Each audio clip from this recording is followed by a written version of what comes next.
क्या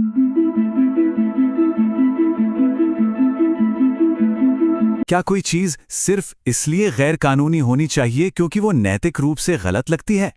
आज हम कानून और नैतिकता के बीच की इसी उलझी हुई बहुत ही बारीक लकीर को समझने की कोशिश करेंगे। ये एक ऐसा सवाल है जो सदियों से न जाने कितने समाजों को आकार देता आया है। तो चलिए एक सवाल से शुरू करते हैं जो हमारी पूरी बातचीत को एक दिशा देगा। हम सब जानते हैं कि झूठ बोलना अक्सर गलत माना जाता है ना? पर क्या हर झूठ के लिए कानून में सजा होनी चाहिए? शायद नहीं। और बस यहीं पर कानून और नैतिकता के बीच का जो फर्क है वो धुंधलाने लगता है। इसको ना ऐसे सोच पर देखिए, किसी दोस्त का भरोसा तोड़ना यकीनन एक बहुत बड़ी नैतिक गलती है, पर इसके लिए कोई जेल नहीं भेजता, ये गैर कानूनी नहीं है।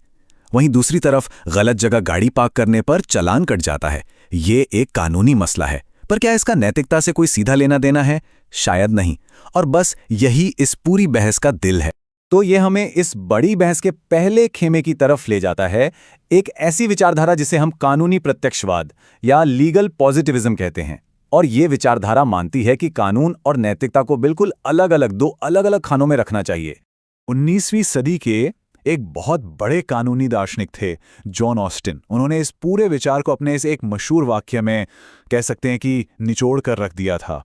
मतलब आसान भाषा में कहें तो प्रत्यक्षवादियों का मानना है कि कोई नियम कानून तब बनता है जब उसे एक मान्यता प्राप्त संस्था जैसे कि संसद या अदालत बना देती है। बस वो कानून नैतिक रूप से अच्छा है या बुरा, इससे उसकी वैधता पर कोई फर्क नहीं पड़ता।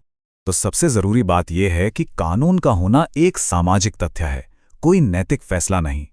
मतलब ये इस पर निर्भर करता है कि समाज ने उसे कैसे बनाया है और कैसे स्वीकार किया है। और जानते हैं, यही विचार हमें ये समझने में मदद करता है कि इतिहास में कई बेहद अन्यायपूर्ण कानूनी व्यवस्थाएं कैसे मौजूद थीं और उन्हें बनाने वाली सरकारों द्वारा उन्हें पूरी तरह से वैध भी माना जाता। 20वीं सदी के दार्शनिक एच.एल.ए. हार्ट ने इस आइडिया को मान्यता के नियम के साथ और भी साफ कर दिया। ये एक तरह का मास्टर रूल है जिसका इस्तेमाल किसी भी कानूनी सिस्टम के अधिकारी करते हैं ये पहचानने के लिए कि कोई नियम असली कानून है या नहीं। ये ठीक वैसा ही है जैसे कोई क्रिकेट अंपायर फैसला देने से पहले रूल बुक चेक करता है। चलिए अब सिक्के का दूसरा पहलू देखते हैं, एक ऐसा पक्ष जो ये तर्क देता है कि भाई कानून और नैतिकता को इतनी आसानी से अलग नहीं किया जा सकता, इनका रिश्ता तो बहुत गहरा है। प्रत्यक्षवादियों के बिल्कुल उलट प्राकृतिक कानून के परंपरा के विचारक जैसे कि सेंट ऑगस्टीन का ये तर्क है कि कोई भी अन्यायपूर्ण नियम असल में कानून कहलाने के लायक ही नहीं है, वो कानून की परिभाषा पर ही खरा नहीं उतरता। इस सिद्धांत के हिसाब से कानून और नैतिकता के बीच एक बहुत जरूरी और अटूट रिश्ता है।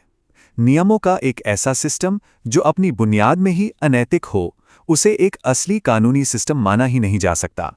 दार्शनिक लोन फुलर ने तो इस बात को एक कदम और आगे बढ़ाया। उन्होंने तर्क दिया कि किसी भी कानूनी सिस्टम के ठीक से काम करने के लिए उससे इन 8 नियमों का पालन तो करना ही होगा। जरा सोचिए, अगर कानून गुप्त रखे जाएं या उन्हें पिछली तारीख से लागू कर दिया जाए तो कोई उनका पालन कैसे करेगा? फुलर के लिए यही फेयरनेस, यही निष्पक्षता कानून को उसकी आंतरिक नैतिकता दी। और फिर एक और प्रमुख विचारक आते हैं, रोनाल्ड डॉकिन, जिन्होंने जजों के काम पर ध्यान दिया। उनका कहना था कि जज कोई मशीन नहीं होते जो सिर्फ नियमों को लागू कर दें।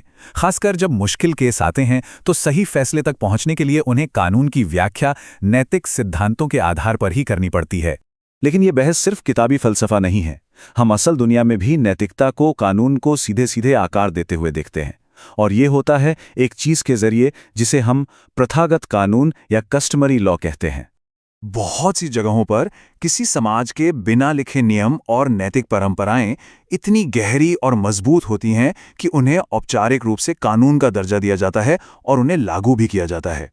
मिसाल के तौर पर जॉर्डन में देखिए, वहां आज भी हत्या जैसे गंभीर मामलों को सुलझाने के लिए बेडोइन कबीलों की प्रथाओं को मान्यता दी जाती है, जहां पारंपरिक नैतिक समाधान सरकारी कानूनी प्रक्रिया के साथ साथ ही चलते हैं। दक्षिण कोरिया में तो ये रिश्ता उनके सिविल कोड में ही साफ साफ लिखा हुआ है। ये कोड लंबे समय से चले आ रहे रिवाजों को कानूनी तौर पर लागू होने वाले संपत्ति के अधिकार बनाने की इजाजत देता है। और संयुक्त राज्य अमेरिका में भी मूल अमेरिकी जनजातियों की अपनी अदालतें हैं जो अक्सर उन प्रथागत कानूनों को लागू करती हैं जो उनकी पीढ़ियों से चले आ रहे हैं। तो अगर ये मान लें कि नैतिकता कानून को प्रभावित करती है, तो फिर अगला बड़ा सवाल ये उठता है कि आखिर कानून को कितनी नैतिकता लागू करनी चाहिए? इसकी सीमा क्या हो? लाइन कहाँ खींची जाए? यहाँ हमें एक और बहुत दिलचस्प बहस मिलती है। एक तरफ हैं कानूनी नैतिकतावादी जो कहते हैं कि समाज को उन साझा मूल्यों को बनाए रखने के लिए अनैतिकता के खिलाफ कानून बनाने का पूरा हक है।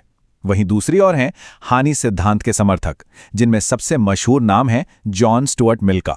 उनका तर्क है कि जब तक किसी के काम से सीधे तौर पर किसी और को नुकसान न पहुंचे, कानून को लोगों की निजी जिंदगी से दूर ही रहना चाहिए।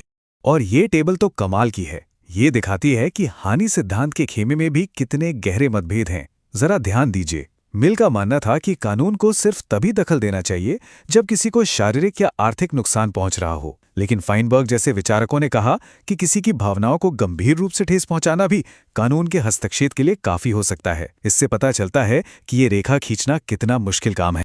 तो आखिर में ये सब हमें कहाँ लाके खड़ा करता है? जैसा कि हमने देखा, कोई आसान जवाब नहीं है। इन अलग अलग विचारों के बीच का ये जो तनाव है, यही कानून और समाज की एक स्थायी सच्चाई है। सबसे जरूरी बात यह है कि यह सिर्फ कोई पुरानी ऐतिहासिक बहस नहीं है। ये एक जिंदा बहस है जो आज भी बनाए जा रहे कानूनों पर असर डाल रही है। ये हमें लगातार ये पूछने पर मजबूर करती है कि कानून का असली मकसद क्या है और उसकी सही सीमाएं क्या होनी चाहिए। हम एक अंतिम विचार के साथ अपनी बात खत्म करेंगे जिस पर सोचा जा सकता है। जब समाज का बनाया कोई नियम किसी की अपनी ज़मीर, अपनी अंतरात्मा की आवाज़ से टकराता है, तो इंसान कौन सा रास्ता चुनता है और वो चुनाव उसके बारे में क्या कहता है?